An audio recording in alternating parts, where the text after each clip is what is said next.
Phil Buerstatte, the drummer that died not that long ago, he was not in the band very long. He was in the band a very short time, and he was always a very troubled person. I mean, the reason he left the band was due to his severe drug problems, which I know only got worse once he left, and then I heard he was in prison. I haven't had any contact with him for 20-something years probably, so it was very unfortunate when something like that happens, because I didn't know whatever happened to him. I didn't know, maybe he got his life together, maybe he didn't, I didn't know, so obviously he didn't, so it was sad. He was a nice guy, I really liked him, but, he had a lot of problems and did some really bad stuff to the band, so it's, but it's unfortunate that he never got his life together.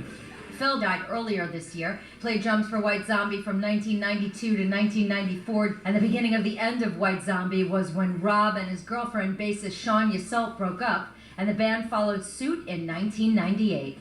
Phillip Buerstatte, Feed the Gods, Part 1 and Part 2.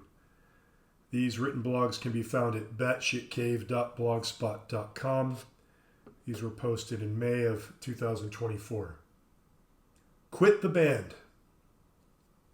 Some of you might remember a funky death metal band from the 90s called White Zombie.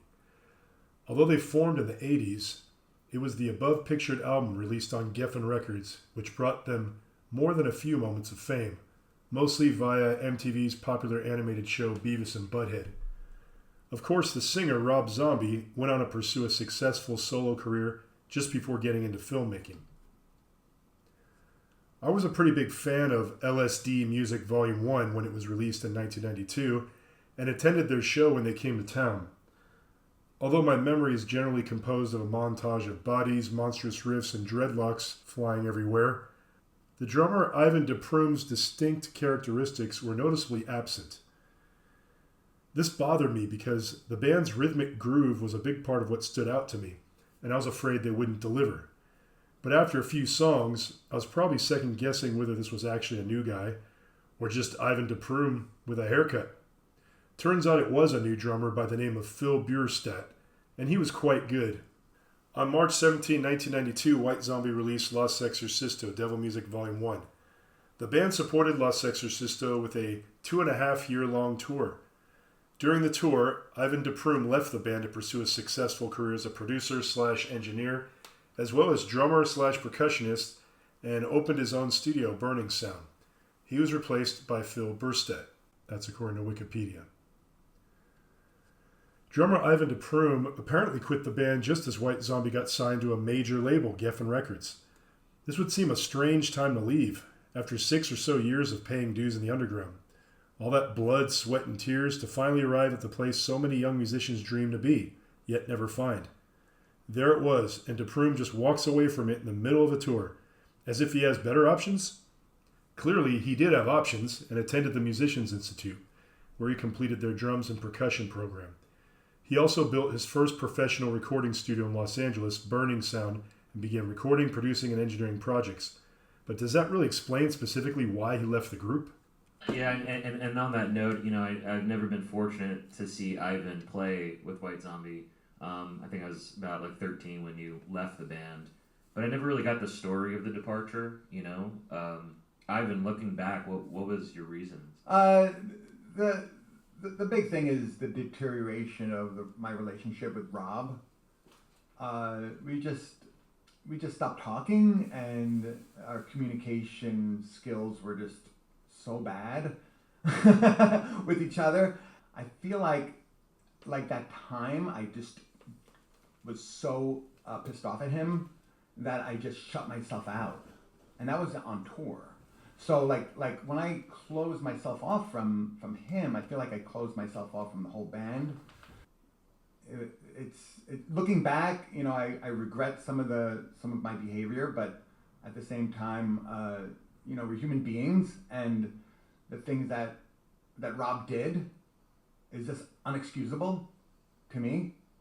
Like, I don't want to say it. I will second that. I just will not, and why subject ourselves to such behavior? Somebody that's supposed to be like your family, and I just felt like I was just stabbed in the back, and then we had a phone call, and I just wanted to talk to him about the situation, and he said, look, if you don't like it, quit the band. I'm like, oh, well, is that what you want? And he said, fuck you, quit. And he hung up. And I was like, holy shit. I looked at Jay, and I was like, looks like it's done. And then that's it. After, so many years, it's like.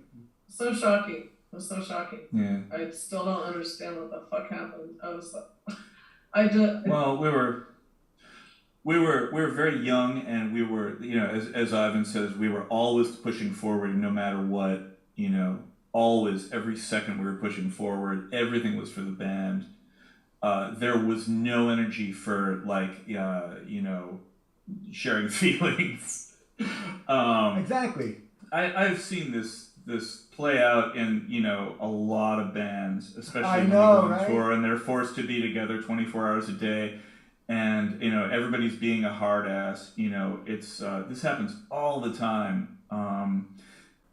Although we clearly didn't get the whole story here, I found the tangibly nervous reaction from Younger and Yseult intriguing. While Yseult does not hesitate to agree with every somewhat vague word Dupree says about Rob Zombie, everyone seems almost afraid to say what he did exactly. Jay Younger looks very concerned while Dupree is telling the story, and immediately starts trying to lessen the impact by saying things like, well, I see this kind of stuff happen to bands all the time. Apparently Jay Younger now lives in Spain and had a child not too long ago. He looks decidedly baby-faced and conservative in the interview, and has what looks like some sort of Middle Eastern language written on his shirt. One person commented on this video, I knew Jay's father. He was a very accomplished journalist for the Chicago Tribune. Another person commented, I used to work for Testament. White Zombie was our support act. We had a few days off. When the tour resumed, Ivan was gone and Phil was in. It was a bit strange. Although the above interview was celebrating LSD Music Volume 1, it is odd that absolutely no mention of Dupree's replacement, Phil Buerstatte, is given. He toured the album 2 years with the band. While the long-awaited juicy gossip behind Dupree's exit from White Zombie was clearly the most engrossing part of this video, the thought occurred to me, especially given the somewhat contrived, heavily edited aspects of this spontaneously unscripted video, that some form of damage control may have been the motivating factor here. Was this really about throwing a bone to inquiring minds in lieu of getting into the potentially more controversial exit of Buerstatte from the band?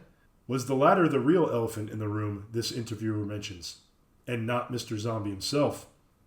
I'm not sure I buy how authentic all this was. It strikes me as a bit too calculated and timely after all of these years. The performances are convincing, though, I will admit.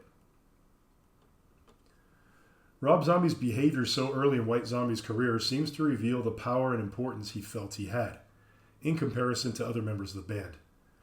And although many people disliked Rob's solo material, including myself, he is the one who kept putting out records on Geffen and getting bigger and bigger in the industry, while the other members seemed to disappear from the spotlight. What deal did he make that the other band members did not? The new drummer. While the original core members of White Zombie appeared in hindsight to have had bigger career objectives and opportunities than their struggling street artist image may have initially led on, Phil Buerstatte's background is not as clear. His fairly brief stint in White Zombie seemed to end as abruptly and with just as few questions asked as when it started. Apparently, Philip wasn't the only one who did really bad stuff to the band. Ivan Dupree has stated similar things about Rob Zombie's treatment of the band, and himself in particular, as mentioned earlier.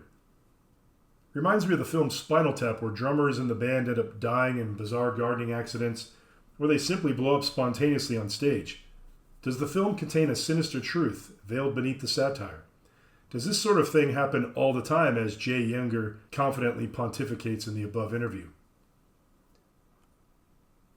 By the time White Zombie entered the studio in late 1994 to begin recording their fourth album, Zombie and Yseult had ended their relationship, and Buerstatte was dismissed from the band due to artistic differences.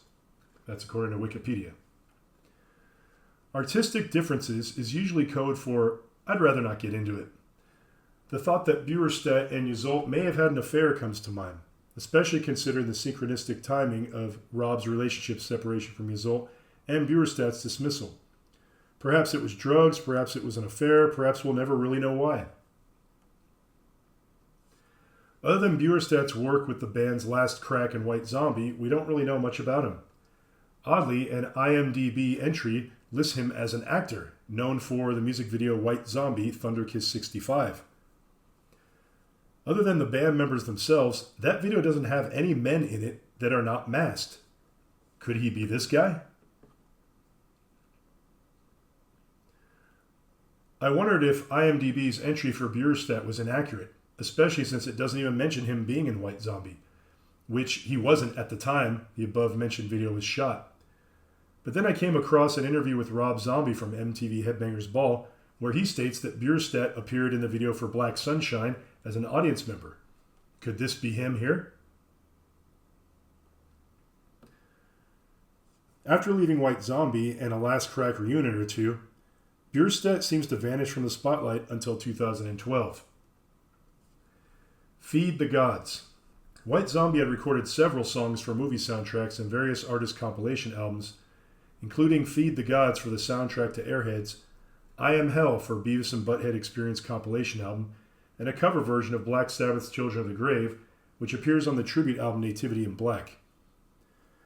Each of these songs received airplay on active rock radio stations, while music video Feed the Gods was released. That's according to Wikipedia. While Phillip Buerstatte was only in the band for a couple years, he seemed to jump on the White Zombie rocket just as it launched to MTV stardom.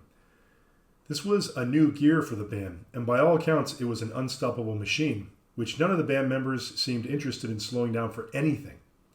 I think Younger even mentions in the earlier reference video he would have cut off his legs if they told him to. Although the extended LSD Music Volume 1 tour seemed to delay any full-length album goals the band may have initially entertained, they did manage to record at least 3 songs with Buerstatte, all seemingly produced for very specific mainstream productions: a Hollywood film, a Geffen-sponsored Beavis and Butthead album, and a Black Sabbath compilation released just a few years before Ozzy's high-profile return to the band.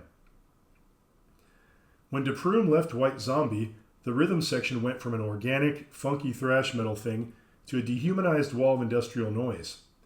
This trend continued on through Rob Zombie's solo career, and I just never really cared for any of it. Therefore, I don't even recall ever listening to I Am Hell or Feed the Gods until just recently. To comment upon the lyrics for a moment, Rob's words tend to have a stream of consciousness flow to them, where rhythmic points are usually more important than cohesive storytelling points. They're more word collages than stories. That being said, I think Feed the Gods is about exactly that, feeding the gods. But the question is, what do gods eat? A human sacrifice, preferably? Someone suggested the song is about the band itself, which makes sense. Does this mean the band must feed the gods at some point? I Am Hell is pretty tough to decipher, so I won't try. But I know what it isn't. It's not about Jesus.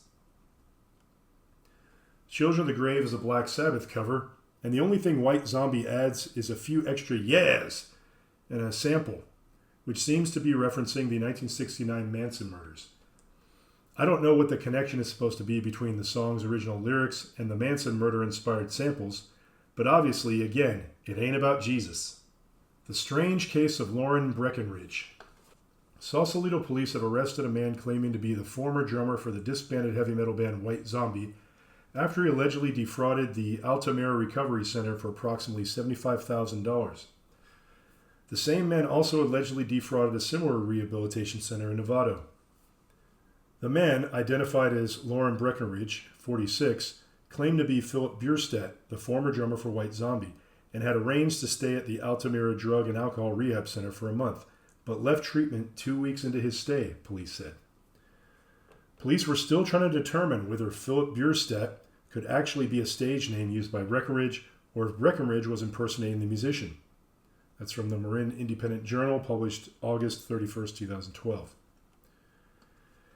This strange story seemed to do little else but temporarily raise Phillip Buerstatte's name in connection to White Zombie out of obscurity and into the news headlines.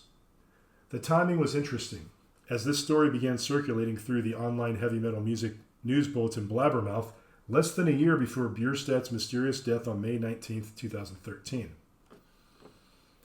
According to Blabbermouth, Buerstatte suffered through years of drug addiction, treatment, and prison time before he died in his sleep in his Madison, Wisconsin home.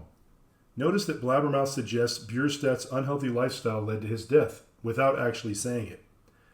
Rob Zombie sort of does the same thing in an earlier quote where he states, "It's unfortunate that he never got his life together." It sounds as if Rob assumed Buerstatte's unhealthy lifestyle led to his death. But how could he know that when the cause of death was never revealed to the public? If a piano falls on the head of an unsuspecting drug addict, was it his unhealthy lifestyle or the piano that killed him? Given the extreme weirdness of the above story and its close approximation in time to Buerstatte's death, I wondered if there was a connection. So after combing through all the news stories available online, I decided to attempt a Freedom of Information Act request in order to get more detail. We will take a look at that in part 2. After requesting information regarding the death investigation of Phillip Buerstatte, I received heavily redacted documents from the Madison Police Department. Even Phillip's name itself was redacted, which doesn't make any sense because how do I verify this report pertains to him at all? I messaged the Records Department regarding this, and here's what they said. The name of the subject you requested has been redacted from the report due to the sensitive nature of the report. The redacted version of the report you received is correct. If you are the next of kin and can prove this with a death certificate or have a domiciliary letter, a less redacted report may be released based on documents provided. Since this report is allegedly correct, they're obviously verifying that it pertains to Phillip Buerstatte's death. But ridiculously, the reader is expected to assume his name appears in places where names or entire sentences are blacked out. Was this guy a has-been, mostly forgotten rock star or some sort of secret agent? One of 3 reasons given for redactions in this report is highly personal and private information concerning a sensitive investigation, the disclosure of which would likely have a substantially adverse effect on important public interest because it would deter persons from reporting allegations and cooperating in investigations and prosecutions. If this was a simple suicide or accidental overdose, what allegations are redacted here and by whom? Allegations presume some sort of crime. Prosecutions also presume a crime was committed.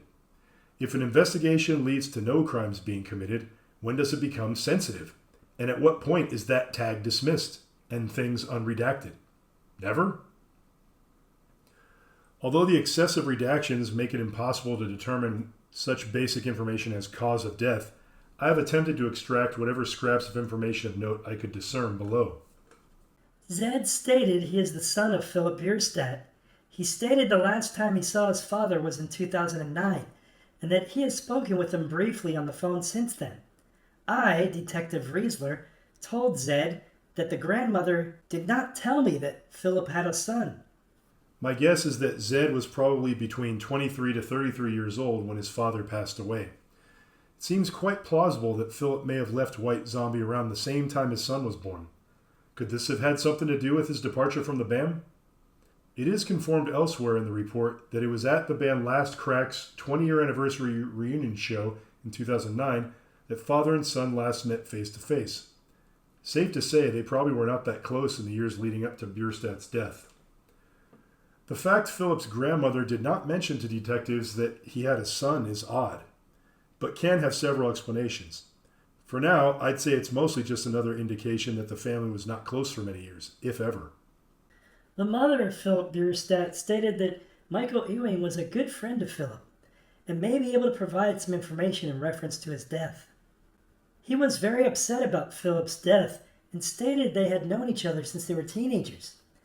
He stated he was trying to organize a benefit for Phillip coming up soon. He stated that Phillip went to Meritor Hospital the Wednesday before he died and used a false name. Ewing stated he was with Phillip and told Phillip that he did not want to have anything to do with it. Phillip told him he had a warrant and that was why he was using a false name. Ewing stated that Phillip was released from jail on January 15, 2013. I asked Ewing if he had ever been at Phillip's house, and he said 3 times. He said he had never been in the house, and he had only gone there to help Phillip. He stated one time he took Phillip grocery shopping, and there were 2 times that he was there to help him when he was redacted. I asked him about his relationship with Phillip's son. Ewing stated he had only met Zed twice. He stated that last time he had seen Zed with his father was in September 2009, when they had a 20-year reunion of the band Last Crack. Michael Ewing sounds like a decent person who is genuinely concerned about his friend's well-being. You get the sense that Phillip perhaps wasn't always in such a bad way as he seems in the days leading up to his death.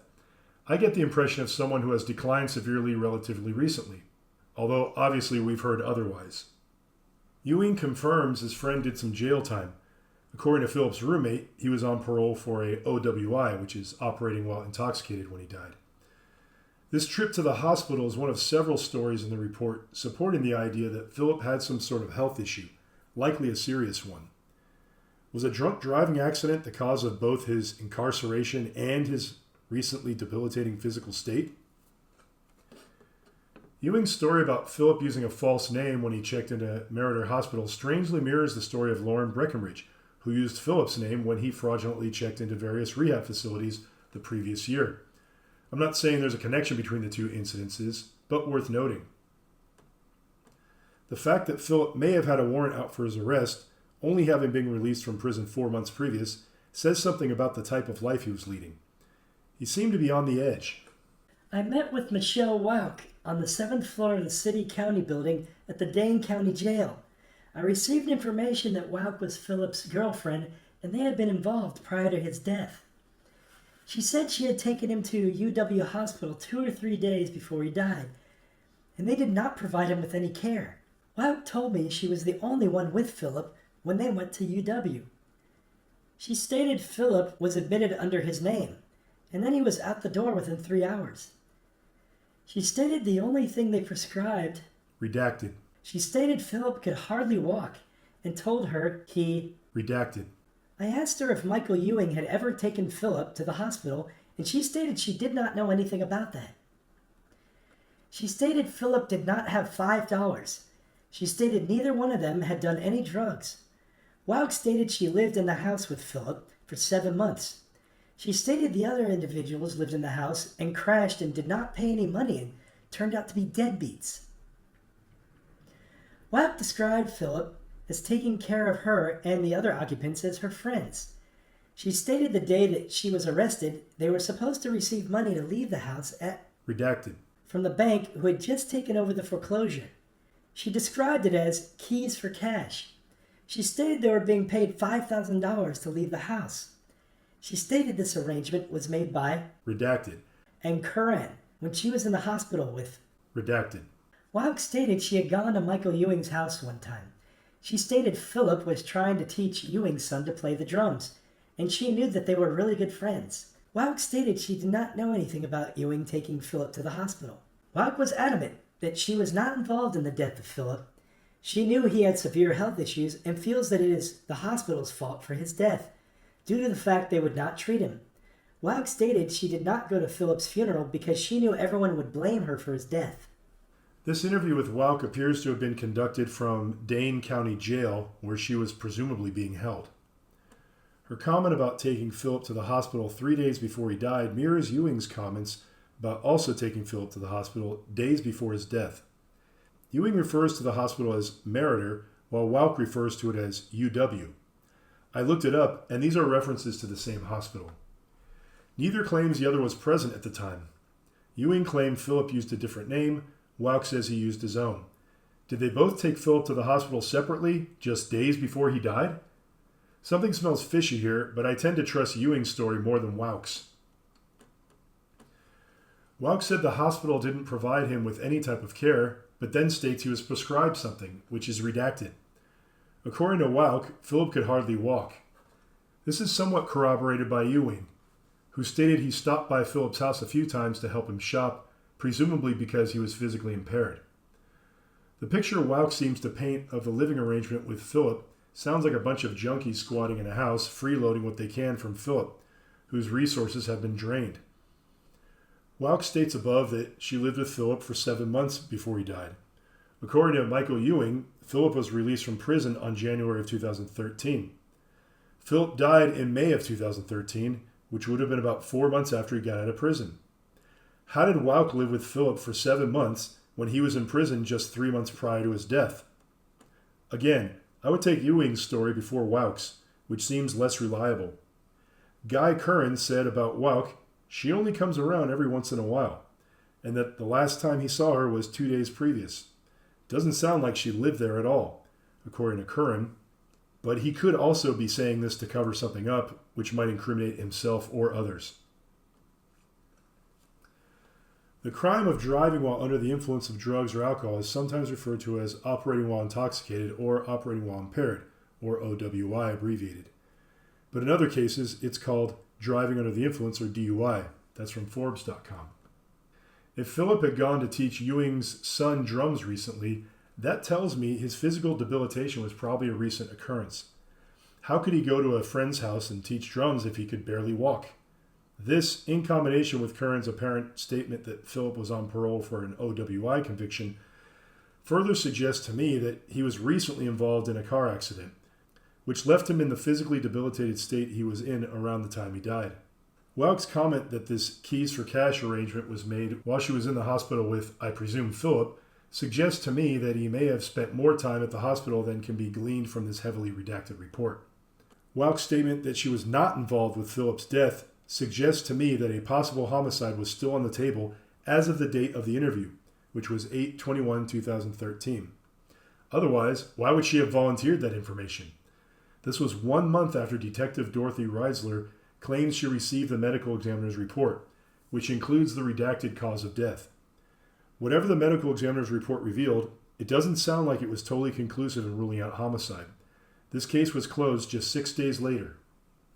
Welk's statement that she believes the hospital is responsible for Phillip's death and that people at the funeral might have blamed her for his death indicates to me a guilty conscience on her part.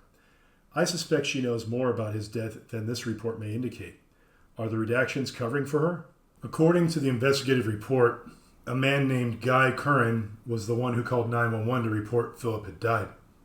Curran advised that he resides at Redacted address. and pays rent for one room, which is located in the upstairs portion of the house. Curran advised that on 5/18/2013, at approximately 2 or 3 p.m., he last spoke with Phillip at Redacted. He proceeds to give details which are heavily redacted, but clearly point towards some sort of medical issues Phillip seemed to be having recently. Curran continued to explain that approximately 2 or 3 days prior to 5/19/2013, he was aware that Phillip went to a hospital in the city of Madison for Redacted. Curran believed that Phillip had, Redacted medical condition. and that was what he was seeking medical attention for. He does not seem to mention Ewing or Welk in reference to these trips. He goes on to describe a heavily redacted story about an incident apparently requiring paramedics to take Phillip to the hospital. He also states that he believed Phillip was on parole for OWI, which is operating while intoxicated, conviction. Was this incident involving a paramedic related to a car accident he was involved with while driving under the influence? She Welk stated that the night when Phillip died, she had actually been upstairs in the bedroom asleep when he was downstairs. She stated she limped downstairs earlier in the evening and Phillip asked her to get him some Kool-Aid. She stated she made him some Kool-Aid and kissed him goodnight and went back upstairs. Why was Welk limping? Was she also injured in some way? This is a house where almost everyone had warrants out for their arrest. The place is filthy. There are needles and prescription bottles sitting out in the open. I don't think this tender Kool-Aid moment followed by a kiss goodnight was quite the whole story or quite the whole truth. Sounds like she's covering something up to me. Welk stated she was awakened by Guy Curran going into roommate number 1 and roommate number 2's room and yelling that they had a problem. She stated they had warrants and they left the house prior to the police arriving, and that is why Curran telephoned the police, because Curran did not have warrants. Welk stated they had to literally carry me out of the house. She was dropped off at Redacted's house because she had a warrant.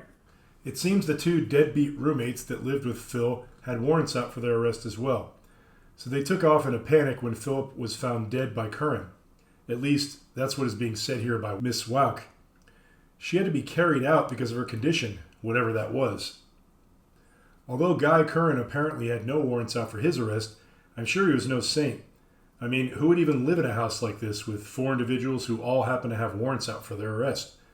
What crimes did they all commit? Were they all involved in the same one? Guy Curran states he got home on 5/19/2013 just after 3 a.m. to find his roommate Phillip Buerstatte unresponsive. The front door was unlocked, and it sounds like Phillip was on the living room couch. He first called his name a few times, then kicked the couch in hopes of waking him up. He then checked for a pulse and apparently didn't detect one because that was when he says he called 911. Unless it was redacted, Curran does not mention his roommates all fleeing the scene. Curran stated that he followed the instructions of the dispatcher. Curran stated that he was not advised by dispatch to start any resuscitation efforts. Curran then stayed on the scene until he was contacted by Officer Rentmeister and Officer Bolden, who had arrived at prior to my arrival. Take note that Curran says he was advised not to start any resuscitation efforts. Now take a look at this quote from investigator Thomas Parr. Officer Weber-Powell indicated that the roommate came home and found Phillip. He checked on the victim, who was redacted. When calling 911, they indicated that he should get Phillip on the living room floor and attempt life-saving procedures. So now we have Curran stating he was advised not to start any resuscitation efforts, and we have investigator Parr stating 911 dispatch told Curran he should attempt life-saving procedures. Perhaps the unredacted sections would clear this up, but as it stands now, there appears to be a conflicting narrative as to how the body was handled initially, during those crucial minutes where a life might be saved. I find investigator Parr's use of the word victim here to be interesting. If an old man dies in his rocking chair, is he a victim? If Phillip overdosed on drugs or committed suicide or simply died in his sleep, would that make him a victim in the strict legal sense of the word? I don't want to make a big deal out of this detail, but I thought it was worth mentioning.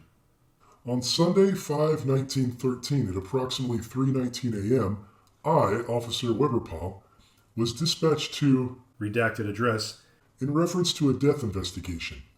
Call notes indicated that the call was received to dispatch at 3:13 a.m. by an individual, Guy Curran, who resides at this address. Initially, when I read this, it sounded like Officer Weber-Powell was the first one dispatched to the scene. But as we saw in the last section, 2 officers had already arrived when Weber-Powell got there. Narrative reports from those 2 officers are not to be found here. In my experience reading these types of reports, every aspect of what officers do is chronicled in some manner. The actions they take, the timestamps, and what they observe. Observations made by the first individuals upon the scene are particularly crucial because they give us the most raw, unaltered version of the death scene. Why have the observations made by the first officers upon the scene been omitted completely here? Not redacted, omitted. Call notes indicate that the caller came home and observed his roommate deceased in the living room.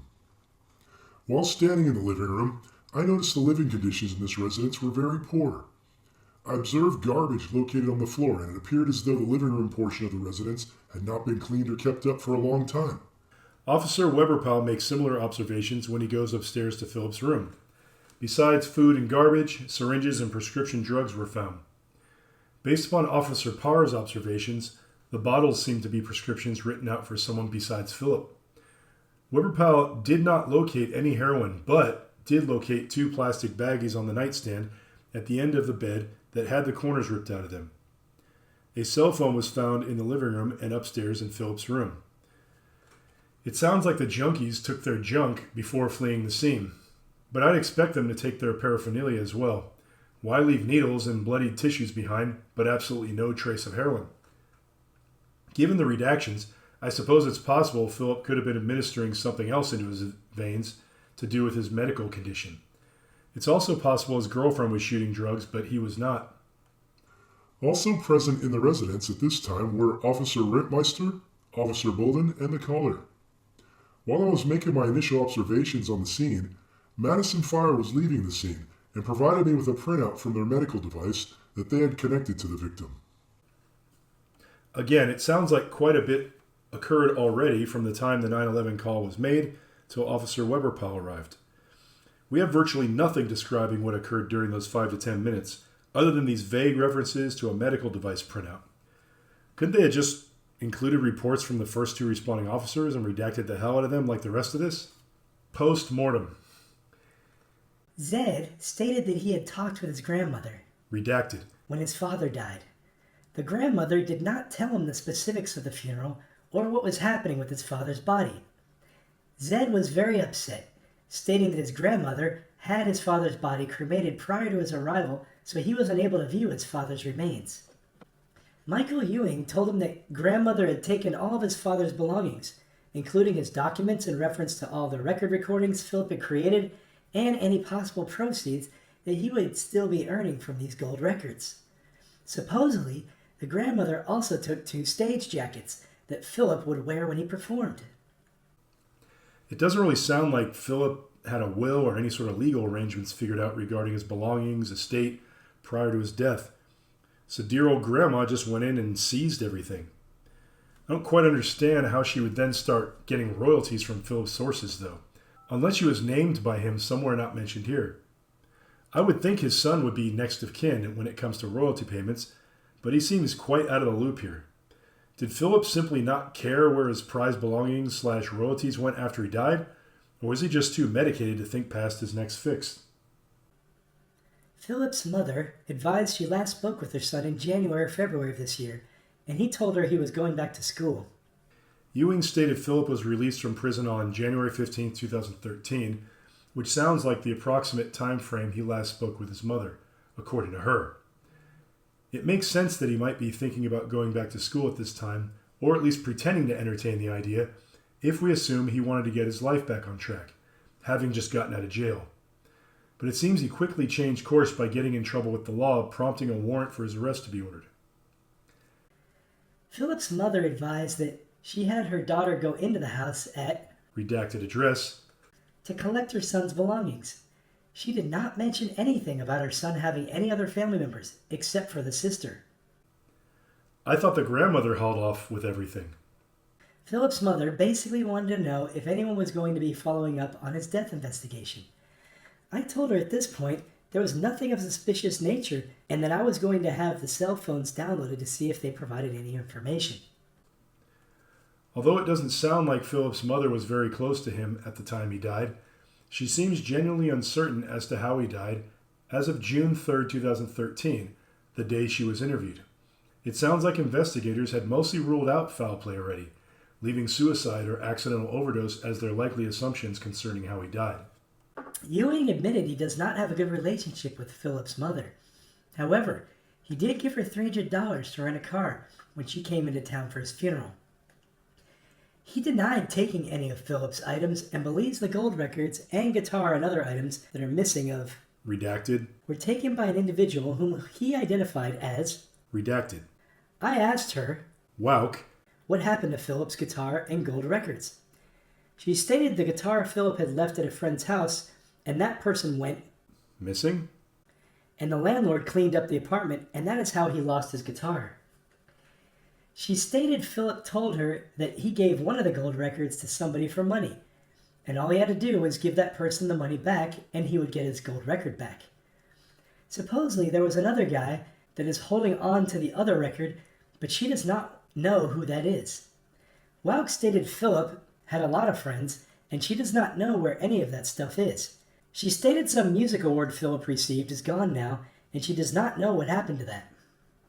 Fed the gods. In the original Star Trek series from the 60s, there's a particular cliche that fans have joked about. It's usually something like this. Kirk, Spock, Bones McCoy, and Ensign Smith land on an unexplored planet, which happens to have breathable air. If the shit hits the fan, we know in advance who's going to get incinerated by the green Martian gook, and it's not going to be one of the main characters. Perhaps the original cast of characters in White Zombie were all too important to sacrifice, so Ensign Buerstatte was brought in to take one for the team, or more specifically, Rob Zombie's career. In August of 2012, the above man's face was loaded up in all the major heavy music press, bringing with it the name Phillip Buerstatte, who most people had either forgotten or never even heard of. This story even turned up in major news publications, such as the Marin Independent Journal. 9 months later, on Thursday, May 23, 2013, 4 days after Phillip Buerstatte died, Lauren Breckenridge was sentenced to prison. Heavy music press was again filled with Breckenridge, Buerstatte, and White Zombie, and the story enjoyed another 15 minutes or so of fame. On May 24, 2013, Metal Injection, the same organization who brought the original White Zombie members back together for an interview in 2022, said this. Lauren Breckenridge was arrested in Sausalito, California last year after attempting to pay with a fake check for a 4-week stay in a rehab facility. Breckenridge claimed to be the former White Zombie drummer, and since Buerstatte had not been seen in quite a while, authorities had a problem confirming if he was lying or not. But with the announcement of Buerstatte's body being found, authorities had enough evidence that Breckenridge was lying, as reported by the Marin Independent Journal. The above article contains a link to the Marin Independent Journal, which takes you to an error page. I tracked down what I believe to be the original article, and it does not report what the last part of that metal injection article states. Further, authorities did not have a problem confirming if Breckenridge was lying or not about who he was, because they used his fingerprints to confirm his identity back in August of 2012, a good 9 months before the above article was written. Sausalito police went to Novato and arrested Breckenridge on suspicion of passing fictitious checks, identity theft, and fraudulent use of account information. Breckenridge was booked into the Marin County Jail, where a fingerprint examination of his true identity was determined. That was also in the Marin Independent Journal. If the Marin Independent Journal reported in 2012 that fingerprints were used to determine Breckenridge's identity, why would they report 9 months later that Buerstatte's corpse was required to determine Breckenridge's identity? The answer is they wouldn't, and they didn't. These are lies, and they think White Zombie fans are too stupid or don't care enough to see it. Unfortunately, they seem to be correct.